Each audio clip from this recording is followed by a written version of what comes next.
এত তাড়াতাড়ি মাঠ থেকে উঠে আসলে যে?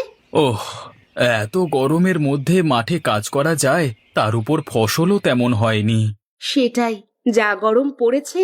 তুমি তো খেতে কীটনাশক ব্যবহার করো না। কীটনাশক ব্যবহার করলে ফসল বেশি হবে ঠিকই, কিন্তু সেগুলো খেলে মানুষের যে ক্ষতি হবে সেটা তো আমি করতে পারি না। কিন্তু এভাবে কি সংসার চলবে? এত অল্প টাকা উপার্জন করলে মেয়ের পড়ালেখার খরচ, সংসারের খরচ কিভাবে করবে? কি আর করব, বাবা তো আর আমার জন্য অনেক সম্পত্তি রেখে যায়নি যে সেগুলো বিক্রি করে ব্যবসা করব। চাষাবাদের পাশাপাশি অন্য কোনো কাজও তো করতে পারো নাকি? দেখি কোনো কাজ যদি মাথায় আসে ভেবে দেখব। এখন ঘরে চলো, ক্ষুধা পেয়েছে অনেক। গোসল করে আসো তুমি, আমি খাবার দিচ্ছি। হয়েছে তোমার? হয়েছে, তুমি নিচে মেয়েকে নিয়ে বসো। কি করছে আমার মাটা? রাগ করেছো বাবার উপর? তুমি আমার জন্য ফুচকা নিয়ে আসোনি আজকে? আজকে তো বাজারে যাইনি, যখন বাজারে যাব তখন নিয়ে আসবো, কেমন?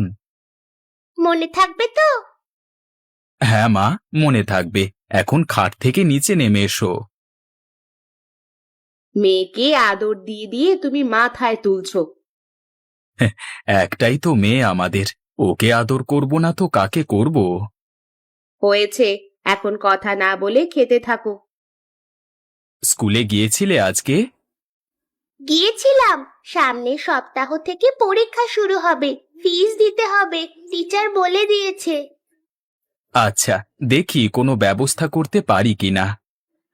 ঘরে তো চালও শেষ হয়ে আসছে, সাথে আবার পরীক্ষার ফিস, কিভাবে কি করবে গো? দেখি কি করা যায়। কই গো, তোমাদের হলো? মেয়েকে তাড়াতাড়ি রেডি করে আসতে বলো, স্কুলে যেতে দেরি হয়ে যাচ্ছে। এই তো প্রায় হয়ে গেছে, চুলটা আঁচড়ে দিলেই শেষ। শেষ করো, আমি আবার একটু বাজারে যাব। এই তো হয়ে গেছে। সবকিছু নিয়েছো মা? হ্যাঁ বাবা। চলো, আবার দেরি হয়ে যাবে না হলে। কিরে, কই যাস মেয়েকে নিয়ে? মেয়েকে স্কুলে দিয়ে বাজারে যাব। আমিও বাজারে যাব, একটু দাঁড়া, আমি ভেতর থেকে আসছি। একটু দ্রুত আসতে হবে, মেয়ের স্কুলে দেরি হয়ে যাচ্ছে। 1 মিনিট লাগবে মাত্র। চল এখন। মা, তুমি এখন ক্লাসে চলে যাও, আমি বাজারে চলে যাই, কেমন? আচ্ছা বাবা, আসার সময় ফুচকা নিয়ে আসবে। আচ্ছা, আসবো। তা দিনকাল কেমন যাচ্ছে তোর? খুবই অভাবে আছি রে বন্ধু, তুই কিছু টাকা ধার দিতে পারবি? আমার কাছে এখন টাকা নেই রে। হ্যাঁ, না থাকলে আর কি করা যায়। কিছুদিন আগে চাইতিস, তখন আমার কাছে টাকা ছিল। অসুবিধে নেই রে, অসুবিধে নেই। তুই তাহলে থাক কেমন, আমার আবার একটু কাজ আছে, এখন যেতে হবে। আচ্ছা যা। ভাই, আজকে ফুচকাওয়ালা আসেনি? ফুচকাওয়ালা আর আসবে না, সে অন্য গ্রামে চলে গিয়েছে। কি গো, ওঠো, অবেলায় ঘুমিয়ে আছো কেন? আরে শুয়ে থাকতে থাকতে কখন যে ঘুমিয়ে গেছি বলতে পারবো না। তা তুমি বাজার থেকে কখন আসলে? মাত্রই আসলাম। বাজার নিয়ে আসোনি? টাকা কোথায় পাবো? কবিরের কাছে কিছু টাকা ধার চাইলাম, সেটাও পেলাম না। মেয়ের জন্য ফুচকা নিয়ে আসোনি? ফুচকাওয়ালা অন্য গ্রামে চলে গেছে, বাজারে কেউ ফুচকা বিক্রি করে না, তাই চকলেট নিয়ে এসেছি।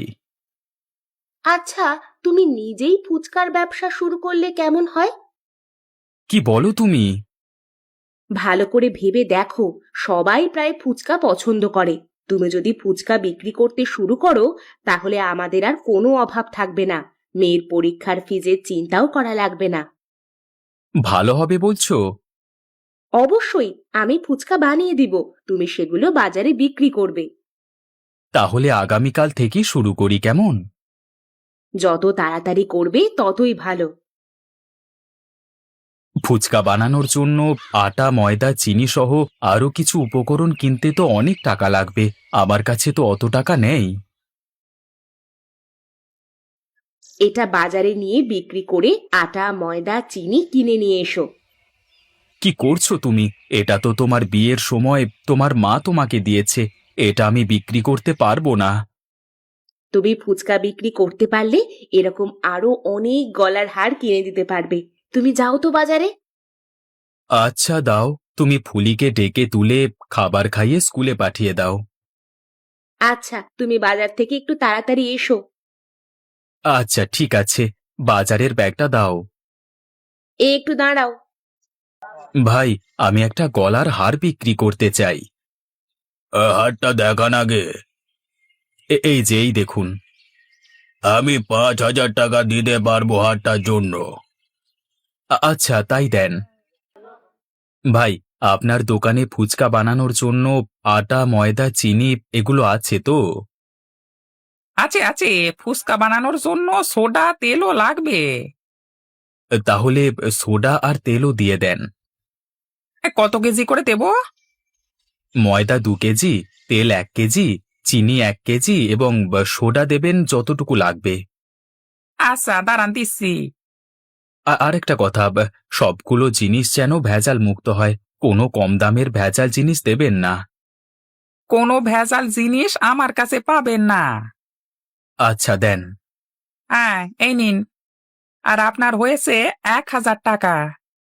আচ্ছা এই নিন আপনার টাকা। সবকিছু নিয়ে এসেছো তো? হ্যাঁ, ব্যাগটা নিয়ে দেখো সবকিছু ঠিক আছে কিনা।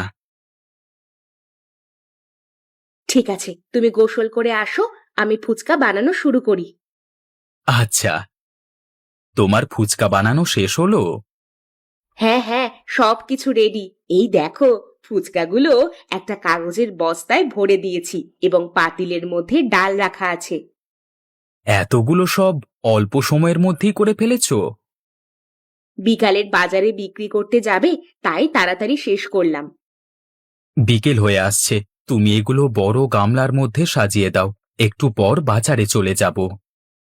আচ্ছা ঠিক আছে। বউ, তাহলে আমি আসি। আচ্ছা যাও, সাবধানে যাবে। আচ্ছা, ফুলিকে স্কুল থেকে ফিরলে ওকে ফুচকা খেতে দিও কেমন?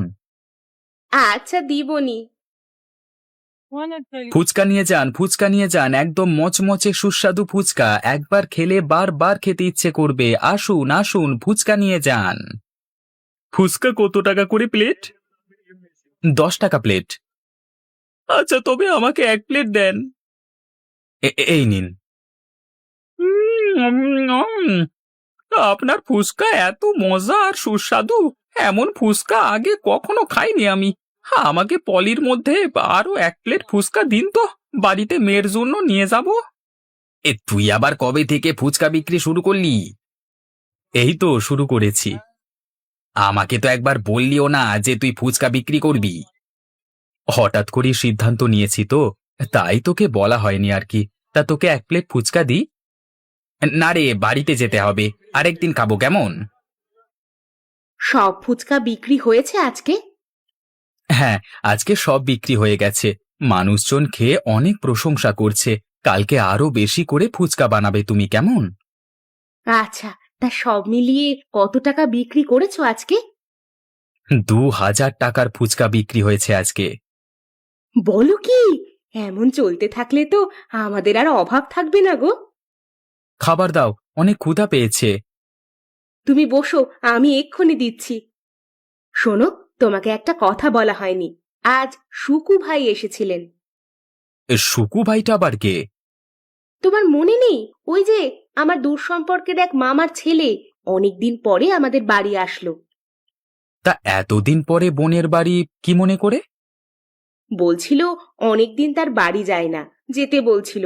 চলো না, 3 দিন পরেই তো শুক্রবার, ফুলিরও ছুটি আছে, আমরা একদিনের জন্য তো যেতেই পারি।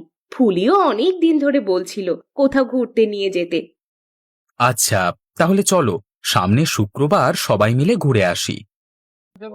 ফুচকা নিয়ে যান, ফুচকা, ঝাল ঝাল ফুচকা নিয়ে যান, নিয়ে যান।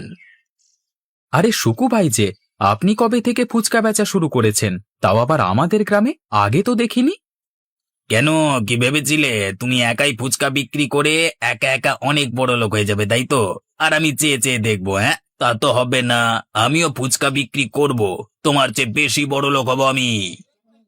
তা তো আপনি করতেই পারেন, কিন্তু কবে থেকে ফুচকা বিক্রির এই সিদ্ধান্ত নিয়েছেন? আমি তোমার বাড়ি থেকে ফিরে কাল রাতের বেলায় বাজারে গিয়ে ফুচকা বানানোর উপকরণ কিনে নিয়ে রাত্রেই নিজে ফুচকা বানানোর কাজ শুরু করে দিয়েছি। কারণ তোমার বউ বলেছে তোমাদের গ্রামে তুমি ছাড়া আর কোনো ফুচকাওয়ালা নেই, আর তোমার নাকি বেশ লাভও হচ্ছে। সৎভাবে মেহনত করলে তো লাভ হবেই। আচ্ছা, আপনি বিক্রি করুন, আমি সামনের দিকেই বসছি।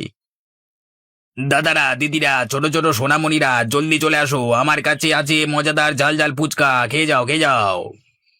সকাল থেকে এখনো পর্যন্ত আজকে 1,000 টাকার মতো ফুচকা বিক্রি হলো। বাহ! হায় রে, আজকে সারা দিন কোনো বেচা বিক্রি হয়নি। আজ যে এমন হচ্ছে কেন, কিছুই তো বুঝলাম না। আজকে সারা দিনে 3,000 টাকার মতো ফুচকা বিক্রি হলো। এখন বাড়ি যাওয়া যাক, কিন্তু এভাবে বড়লোক হতে গেলে তো অনেক সময় লেগে যাবে। কোথায় কম দামে আটা ময়দা সহ সব উপকরণ পাওয়া যায় তার সন্ধান করতে হবে। দাদারা, দিদিরা, ছোট ছোট সোনামণিরা, জলদি করে চলে আসো, আমার কাছে আছে মজাদার মজাদার ঝাল ফুচকা। প্রতি প্লেটে ঝাল ঝাল ফুচকা মাত্র 5 টাকা। এখন আগের তুলনায় অর্ধেক দামে পেয়ে যাচ্ছ তোমাদের সুকু মামার ঝাল ঝাল ফুচকা, খেয়ে যাও খেয়ে যাও। আরে সুকু ভাই এত কম দামে দিচ্ছে কিভাবে? ভালো উপকরণ দিয়ে ফুচকা বানালে তো এত কম দামে দেওয়া সম্ভব নয়। আর সবাই তো দেখছি তার কাছ থেকেই কিনছে। আমাকে তো এখন পথে বসতে হবে। এখন তো আর আগের মতো ফুচকা বিক্রি হয় না। আমরা আবার অভাবে পড়ে গেলাম গো। চিন্তা করো না, সবকিছু আবার ঠিক হয়ে যাবে। সুকু ভাই ফুচকা অল্প দামে বিক্রি করছে, মানুষ তার কাছ থেকেই ফুচকা কিনে খাচ্ছে। তুমি চিন্তা করো না, ওপরওয়ালা সব ঠিক করে দিবেন। তাই যেন হয় গো। আজ ওই ঝাল ফুচকাওয়ালা আসেনি? শুকুর ঝাল ঝাল ভেজাল ফুচকা খেয়ে গ্রামের মানুষজন অসুস্থ হয়ে পড়েছে। তারা নানান রোগে আক্রান্ত হয়ে গেছে, আর শুকু গ্রাম ছেড়ে পালিয়ে গিয়েছে। আমরা বুঝতে পারছি যে আমরা কম দামে শুকুর কাছ থেকে ফুচকা খেয়ে কি ভুল করেছি। এখন থেকে আমরা আবার সুমনের কাছ থেকেই ফুচকা খেতে শুরু করব।